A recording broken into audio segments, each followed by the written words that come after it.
defined, only described by play, a player, by memory, or a moment that becomes history.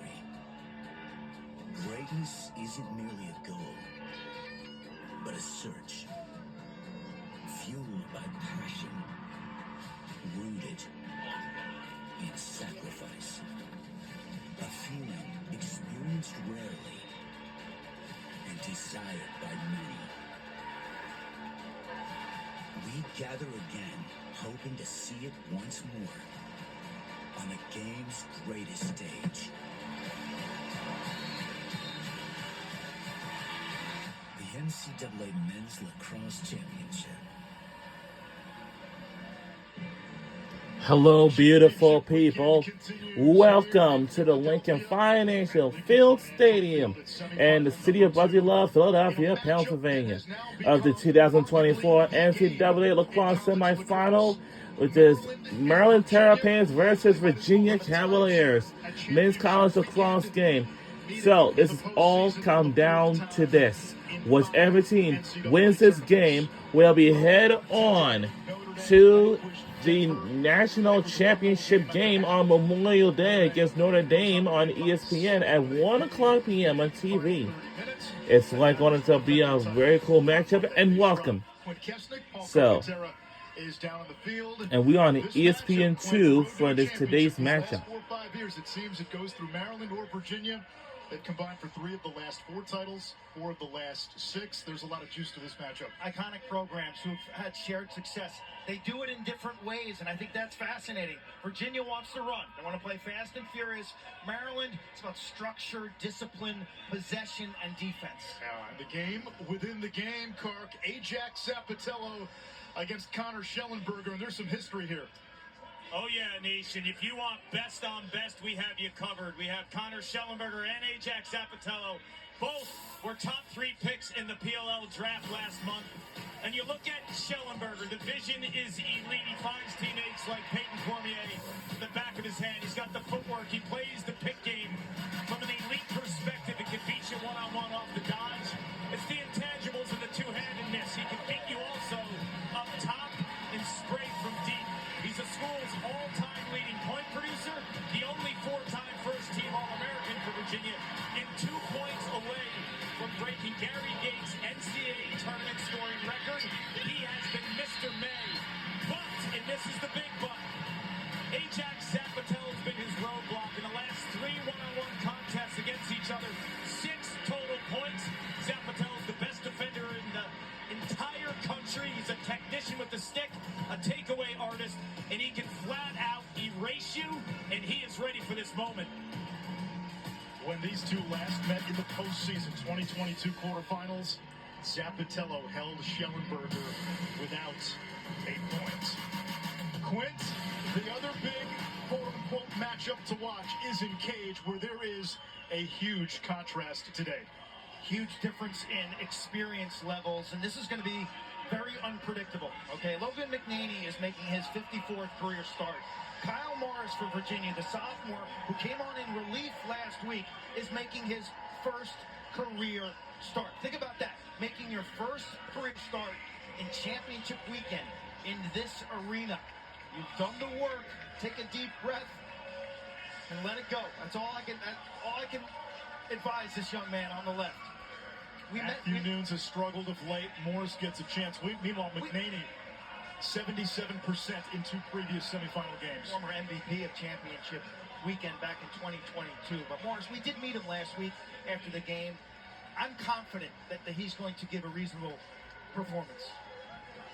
Anthony Gobriel, the Navy transfer, will take the opening face-off for Virginia. Luke Weirman, a second-team All-American. And we are underway. Here we go. Accelerates downhill, fires on cage, and Morris makes the first save.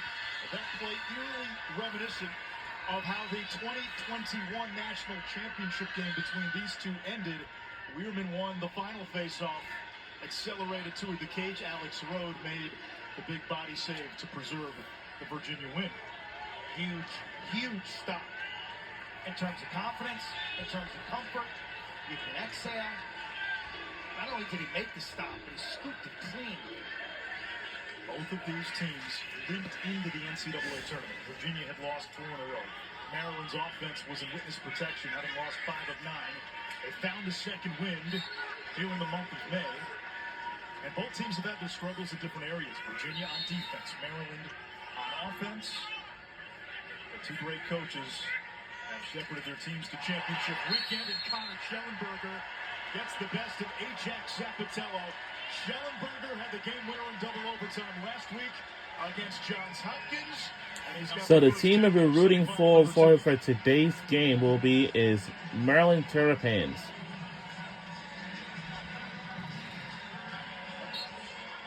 Pitch and pop. Virginia slow to slide to the full goal. Morris digs it out of the turf, comes up on his toes. This is huge for Schellenberger. I talked to Lars Tiffany before the game. He said, I want my star to be selfish. I want him to own these one-on-one matchups with Zapatello. And there was 2 things that were masterful there. It was the low-angle shot for the finish. But look how he rejected that pick. It looked like Zapatello thought he'd have to go through the pick. Schellenberger rejects it with that backhand shovel shot up goal line extended on the left side. Of the left side, okay, talking to Lars yesterday, he said, we think the vulnerability is up the left side. Weirman's such a weapon. Maryland going early. Good look there by Daniel Maltz with 4 goals in the quarterfinals. And now the Terps will go on offense. This is a top 6 where they've mixed and matched of late. They had some injuries. Braden Erksa was banged up. He's been running out of the box. Eric Spanos bumped down to attack. 7 in black, carrying now for Maryland. And he's been thriving in that role. Eric Molliver, number 4 in black, also been running out of the box more on the midfield. Same pieces of the puzzle, just rearranged. And somehow they've made them fit in the last 2 weeks. This one checked away by Chase Yeager, who's had 3 caused turnovers in both NCAA tournament games. He was named a 3rd-team All-American, or a 2nd-team All-American earlier today. Shocking that one going to Maryland, closest to the ball, when and where it goes out of bounds on a shot. Maryland using the 10-man ride in a game where we thought Virginia would want to inject tempo into this. Virginia's in their ride as well. Now it's more of a 9.5-man ride. Morris now retreats into cage.